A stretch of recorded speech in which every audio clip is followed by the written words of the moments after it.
Okay, it's Skeet, Buskersbeat.com. Just back from a Skeet mini tour in Denver and Boulder, Colorado. And it occurred to me, flying back, that I should probably do just a quick little video in the ongoing series, How to Be a Busker, with Skeet at Buskersbeat.com. How to fly with guitars. I don't have all the answers. It's a little different every time you do it.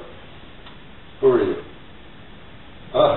What I usually do, I went to New Zealand a couple of years ago. I went to Vietnam last year, and I knew I was going to have to check the guitar. I was probably not going to get away with taking it on board on Qantas.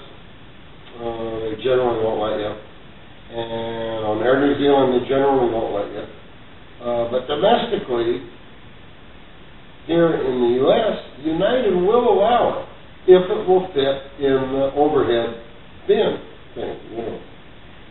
So when I went to New Zealand and Vietnam both, and other, especially places overseas, but a lot of other times when I'm flying domestically, I take a guitar that I don't care if they crush.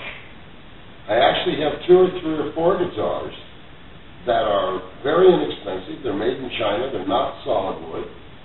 Another advantage to not really high quality solid wood guitars is they stay in tune a lot better out in the weather. They're just more stable because the wood, the solid wood in really nice guitars like this, is very sensitive to environmental changes. Changing humidity or temperature quickly really drives you crazy. You can't keep your guitar in tune. Those cheap Chinese plywood guitars stay in tune pretty good. Anyway, I don't hate them, but I don't love them, but I don't care if they get crushed.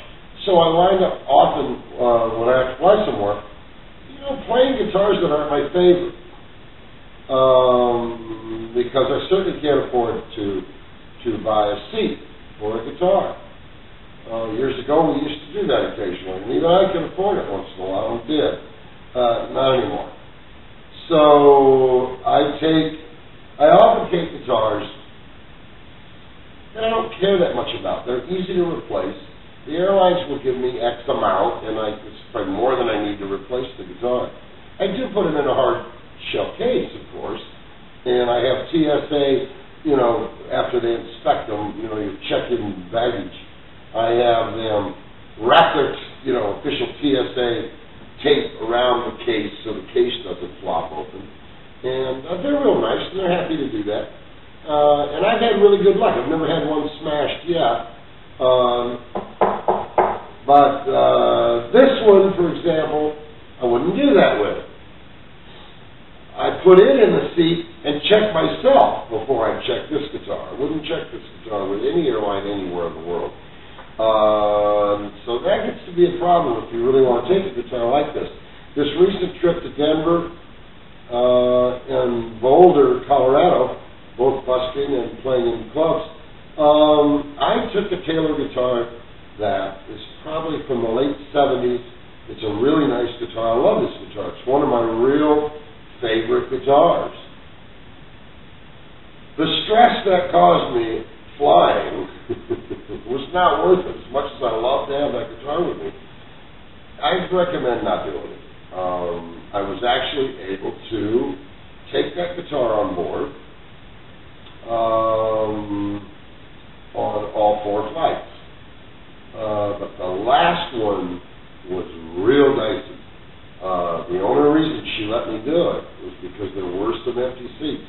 If that flight had been full, it was a much smaller plane to get to bumfuck nowhere, where I live now. It's a small plane, and the overhead bins aren't very big, and there's nowhere to put your guitar. So she made it very clear that I was really lucky, and that if that had been a full plane, then I would have had to check that guitar. And that's a guitar I do not want to check. I don't let it get out of my sight. I really love that guitar. So, a couple of recommendations.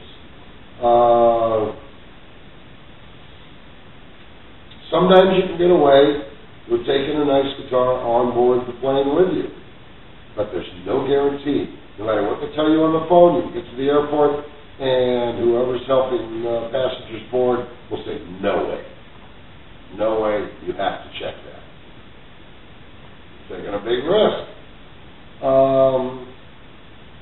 I always think the best thing to do for your own peace of mind is take, a relatively inexpensive Chinese guitar that can be a very nice guitar. I've got 2 or 3 or 4 that I really like, actually.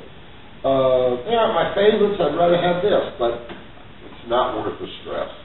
So that's the tips for today on how to be a busker. Sooner or later, as a busker, you're going to have to get on an airplane. And so I hope that information is somewhat useful to you. And this is Skeet. Thanks for watching. Buskersbeat.com. And I'll see you next time. Thank you.